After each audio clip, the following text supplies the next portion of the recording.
What is the most powerful trait we have?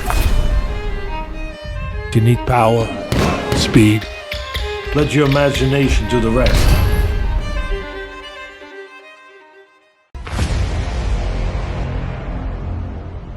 Boxing King Media. We're out here with Jamaine Ortiz in Dubai. Out here doing some sparring training. How are you, man?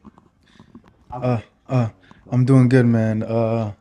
Just enjoying myself, getting the work in here, and this is like my second home. So, Have you moved out here, or are you just here for like business work? I come here like twice a year, spend a couple months. So, not officially moved, but I spend a good amount of time here. You see a lot of UK fighters coming to Dubai. I'm not seeing many people from America coming. So, what's kind of drawn you to Dubai? Uh, what's kind of drawn me to Dubai? I think the lifestyle just matches me. It caters to me. Great people here. I have a lot of friends here, and it's just one of them places that I love coming back to. Oh, man, but before it's the first time I've spoken to you, so I always like to cover a few personal topics. I was reading up a bit about you on the way here, a bit random, but you've got a love for carpentry. Are you still into all that? No, so when I was young, I think before I even turned pro, I was in the carpenters union, so I used to be a carpenter. But yeah, I love the trade. You got the skills? Yeah, I like the skills. I got the skills. And I'm just curious, do you ever can you build stuff? Have you got any things that you've built that you personal to you? There's some things that I built that are like my mom's house, Okay. like some woodwork and stuff. But for the most part, I was doing commercial projects, just drywall, framing, and finish work. That's interesting, man.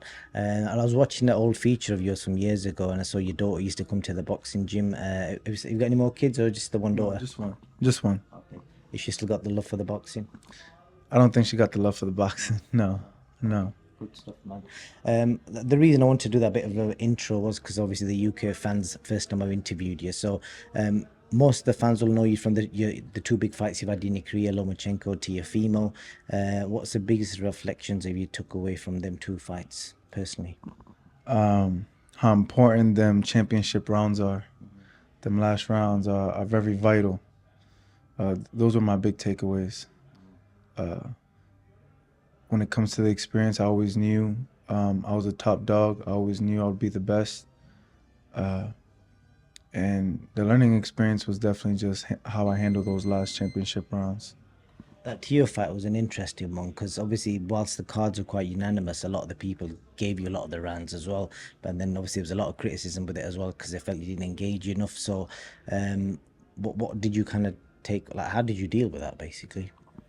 How did I deal with the criticism? Yeah, criticism and obviously knowing that maybe you could have done a bit more, etc. Yeah. In boxing, man, they're always gonna criticize you. I've seen it from the past fighters.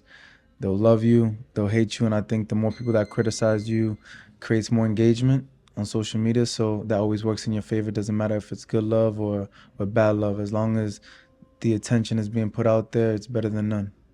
So it's a good outlook on life. What's your promotional situation, management situation, and when can your fans expect to see you fighting again? Uh, they expect me to be back in the ring by the end of the summer. Hopefully with on a matchroom card. I'm still working with my original promoter, Jimmy Birchfield, and yeah, we got some big things coming, and hopefully I'm able to fight for a world title by the end of the year. Yeah. Well, one of your former opponents, Teofimo, I don't know if you've seen in the last 24 hours, there's been so much drama between him and Devin Haney. The fight was off, then it was on, and now apparently it's off again. So, well, what do you kind of make of the whole scenario? I don't know if money's a factor or Teo's just put something out saying that if you wanted to fight a ballerina, he's just been to the cinema to watch the movie Ballerina. I haven't been keeping up too much, but I did see that the negotiations fell off. I didn't know the negotiations even started, but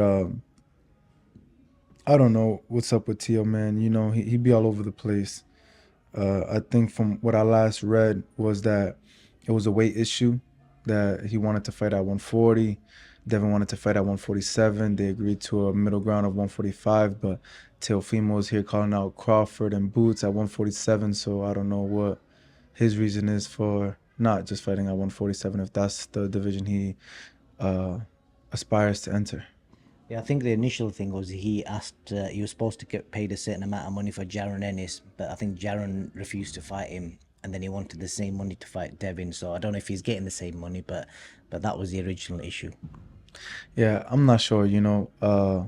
Just a couple weeks ago, he was saying he was fired by Turkey. So and then he's obviously still on a fight card. So with boxing, man, I don't really pay too much mind to it until the official stuff comes out, because in between of it, it's just all noise, just to keep the people engaged. And until it's all done, I don't really put a strong opinion on anything. As you said, negativity sells, done it. People are talking about it, and here we are. Who do you kind of see as a favorite if that fight does get over the line? Haney, Teofimo. It's a tough one. What do I see as the favorite? Is it going to be a good fight to watch? I don't think so. I don't know. I don't think so. I feel Devin would try to establish his jab. He'll be boxing more on the weary side, and Teofimo's gonna try to catch his rhythm, but Devin wouldn't let him catch his rhythm, and then he's gonna do a little bit of showboat in what he does, right? A lot of nothing inside the ring just to make it seem like he's doing something because he can't do anything. And that's how I see the fight playing out. Something more similar to like Teo's last fight. Okay, interesting.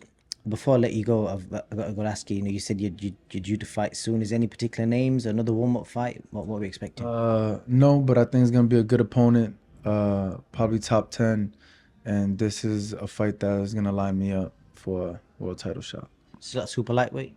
Super lightweight. Well, I just want to get your opinion on a couple of UK super lightweights that are making serious noise at the moment. Adam Azim, Dalton Smith. Have you seen much of them too? I haven't seen them much. I've heard their names ring a couple bells, but I haven't seen them. Okay, both have beaten like some American opponents in recent times. Adam recently beat Sergey Lipinets. That's it. No, I've never sparred Lipinets. Yeah, Lipinets is on the down end, but good name to have on the resume. And O'Hara Davis prior to that as well. Okay. Another person. I think he's American. Lipinets is not American, but yeah. I think it's just based in America. And then Dalton, his biggest win against an American was Jose Zapeda. I don't know if you saw that or not. I didn't watch it, but I didn't know he beat Zapeda. Yeah, Jose Zapeda. Yeah, stopped him with a body shot in round 5. Okay. Okay. That's good. So yeah, that's it really, Jamaine. Unless anything you want to add for your fans, what I can expect from you next. Y'all can follow me on Instagram, Jamaine Ortiz, Twitter, Jamaine Ortiz R.